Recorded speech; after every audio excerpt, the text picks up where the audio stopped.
नमस्कार। आज हम लोग समझेंगे ह्यूमन ब्रेन के बारे में।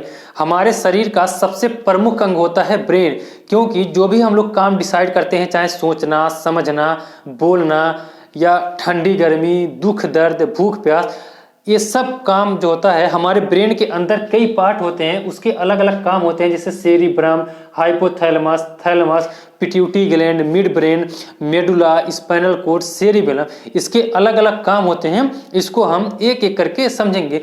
देखिए, ह्यूमन ब्रेन यानी मानव मस्तिष्क, हिंदी में कहते हैं मस्तिष्क और इंग्लिश में बोलते हैं ब्रेन, लेकिन आप यही साइंस में अगर पढ़ेंगे इसको, साइंस में इसको बोला जाता है न्यूरोलॉजी यानी स्टडी ऑफ ब्रेन।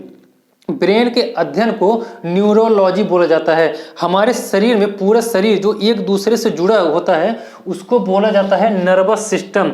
और नर्वस सिस्टम का जो बेसिक यूनिट है उसका नाम है न्यूरॉन, यानी न्यूरॉन को ही रिसर्च किया जाता है, इसीलिए ब्रेन के अध्ययन को न्यूरोलॉजी बोला जाता है। आप हॉस्पिटल में गए होंगे, जो ब्रेन का डॉक्टर होता है तो वहाँ पे ये थोड़े लिखा होता है ब्रेन डॉक्टर या ह्यूमन ब्रेन, वहाँ पे लिखा होता है न्यूरोलॉजिस्ट, यानी न्यूरॉन को जांच करने वाला न्यूरोलॉजिस्ट हो जाता है। जिसका वेट जो होता है, जो मस्तिष्क का वेट होता है, इसका एवरेज जो है 1350 ग्राम से लेकर के 1450 ग्राम तक होता है। अगर आप एडल्ट में देखेंगे यानी मैन में, तो 1300 यानी 1400 से लेकर के 1450 ग्राम हो जाता है। अब फीमेल का अगर देखेंगे तो 1300 ग्राम से लेकर के 1350 ग्राम होता है, तो इसीलिए इसका एवरेज आता है 1350 ग्राम से 1450 ग्राम। अच्छा, अगर चाइल्ड में ही देखेंगे यानी जो बच्चे में जब डेवलप नहीं होता है ब्रेन, तो उनका जो होता है 300 ग्राम से लेकर के 400 ग्राम के बीच में होता है।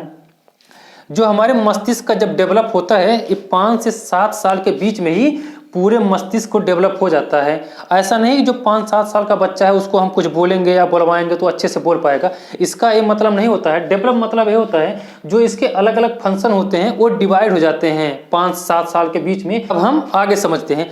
जो मस्तिष्क होता है ये 3 लेयर से घिरा होता है। जो सबसे ऊपर का भाग होता है, जिसे एक आउटर पार्ट और फिर मिडल पार्ट, उसके नीचे इनर पार्ट होता है। जो सबसे ऊपर यानी जो कपाल इसको बोलते हैं, सबसे ऊपरी भाग को कपाल हम बोलते हैं, यानी खोपड़ी, वहाँ पे जो होता है आउटर पार्ट में, उसका नाम है ड्यूरामेटर। ये सबसे मजबूत होता है और सबसे ऊपरी भाग होता है। उसके नीचे जो होता है यानी देखेंगे मोटी जो होता है, इसके ऊपर का ड्यूरामेटर, उसके नीचे यानी मिडिल पार्ट में जो होता है उसका नाम है एराकोनॉइड। और सबसे इनर पार्ट में यानी जो सेरिब्रम यानी जो दिमाग हम लोगों का होता है, दिमाग के पास जो होता है उसका नाम है पायामेटर। ये सबसे प्रमुख है पायामेटर। अगर चोट लगता है तो सबसे मजबूत जो ड्यूरामेटर होता है यही रोक लेता है, लेकिन अगर उससे भी तेज अगर चोट लगेगा तो एराकोनॉइड के पास यानी मिडिल पार्ट में पहुंच जाएगा। अगर उससे भी तेज अगर चोट लगेगा तो इनर पार्ट में यानी जो ब्रेन है हम लोगों का, जो जहां से काम करता है,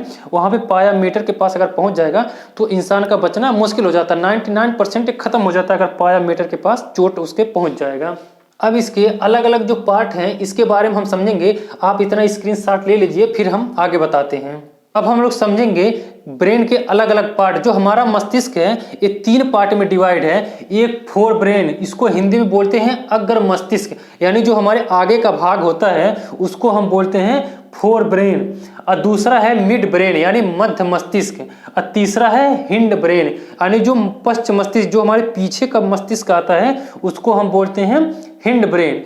अब फोर ब्रेन भी 2 पार्ट में डिवाइड है, एक सेरिब्रम, एक डाइसेप्लान। अब देखिए स्ट्रक्चर में आप सब देखेंगे, जो सेरिब्रम है ये सबसे बड़ा हिस्सा है, यानी हमारे मस्तिष्क का सबसे बड़ा हिस्सा, यानी 3/4 हिस्सा, यानी 4 में से 3 हिस्सा सेरिब्रम का ही है। सबसे बड़ा हिस्सा सेरिब्रम का होता है। इसका काम होता है विचार, यानी कुछ डिसाइड जो भी करते हैं हम लोग तो उसको यही करता है सेरिब्रम। दूसरा है स्मृति, सुनना, देखना, और भी कई काम है। जैसे इसका टेम्परेचर भी डिसाइड करता है। हमारे शरीर में जो भी टेम्परेचर काम करता है ये सेरिब्रम ही काम करता है। अब हम दूसरा समझते हैं डाइसेप्लान के बारे में। ये भी 2 भाग में डिवाइड है, एक हाइपोथैलेमस, एक थैलेमस। यहाँ देखेंगे जो बीच का पार्ट आता है उसको बोलते हैं हाइपोथैलेमस, और जस्ट उसी के बगल में आता है ये, इसको बोलते हैं थैलेमस। इसके भी अलग अलग फंक्शन हैं। यहाँ हम देखते हैं हाइपोथैलेमस का जो काम है, जब भी हमको भूख लगता है तो ऐसा नहीं हमारे पूरे ब्रेन के ऊपर इफेक्ट डालता है, ये हाइपोथैलेमस के ऊपर सिग्नल डालता है कि भूख लग गई है। और दूसरा आता है लव यानी प्यार। लोग बोलते हैं कि दिल से प्यार हो गया, तो भैया दिल उल से कुछ नहीं प्यार होता है, ये हाइपोथैलेमस से ही प्यार होता है। चौथा आता है दुख, यानी जब भी कोई ऊपर संकट आता है दुख, तो हाइपोथैलेमस पे ही सिग्नल डालता है वो। यानी प्यास लगना, इसका भी यही काम है हाइपोथैलेमस का। घृणा करना या गुस्सा, जैसे गुस्सा लगता है, लोग बोलते हैं गुस्सा लगता है तो लोग बोलते हैं दिमाग खराब हो गया, तो भैया दिमाग खराब नहीं होता है, ये हाइपोथैलेमस ही खराब हो जाता है। दिमाग खराब हो जाएगा तो आदमी खत्म हो जाएगा। अगला आता है संभोग इच्छा यानी सेक्सुअल एक्साइटमेंट, ये भी इसी का काम है, हाइपोथैलेमस का ही। अब हम समझते हैं थैलेमस के बारे में। हमारे शरीर में जब भी ठंड और गर्म का एहसास होता है, यानी टेम्परेचर अप डाउन होता है, तो थैलेमस को ही इफेक्ट में डालता है। अगला आता है दर्द, यानी हमारे शरीर में कहीं भी कटा पिटा हो तो थैलेमस को ही प्रभाव करता है। जैसे डॉक्टर ऑपरेशन करते समय इंजेक्शन लगाते हैं तो थैलेमस की नसें ब्लॉक हो जाती हैं, इसीलिए ऑपरेशन करते समय इंसान को बहुत आसानी हो जाता है, दर्द नहीं करता है। अब हम समझते हैं सेरिबेलम के बारे में। इसका काम है शरीर का संतुलित स्थापित करना, संतुलित यानी बैलेंस्ड करना। आदमी एल्कोहलिक कंडीशन में यानी जब शराब पी लेता है तो सेरिबेलम सबसे पहले प्रभाव होता है। पीने के बाद आदमी लड़खड़ा चलता है, चल नहीं पाता है सीधा, तो इसका एक काम नहीं करता है, काम करना बंद कर देता है सेरिबेलम। अब हम समझते हैं मेडुला ऑब्लांगेटा के बारे में। इसका काम है अनैच्छिक क्रिया का संचालन करना। अनैच्छिक का मतलब होता है जो खुद अपने आप क्रिया करता रहता है, उसी को हम बोलते हैं अनैच्छिक क्रिया। जैसे पाचन शक्ति, हमारे शरीर में जो पाचन होता है उसको हम कंट्रोल नहीं कर पाएंगे, अपने आप वो पाचन हो जाएगा। किडनी का काम करना, किडनी का भी काम करना इसी का काम, ये भी अनैच्छिक क्रिया है।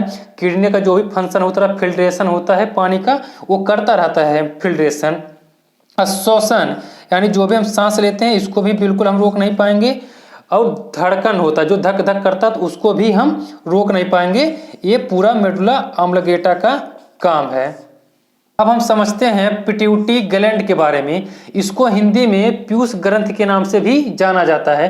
ये भी मस्तिष्क से जुड़ा होता है और ये लटका सा भाग यही है, हाइपोथैलेमस के किनारे है पिट्यूटरी ग्लैंड।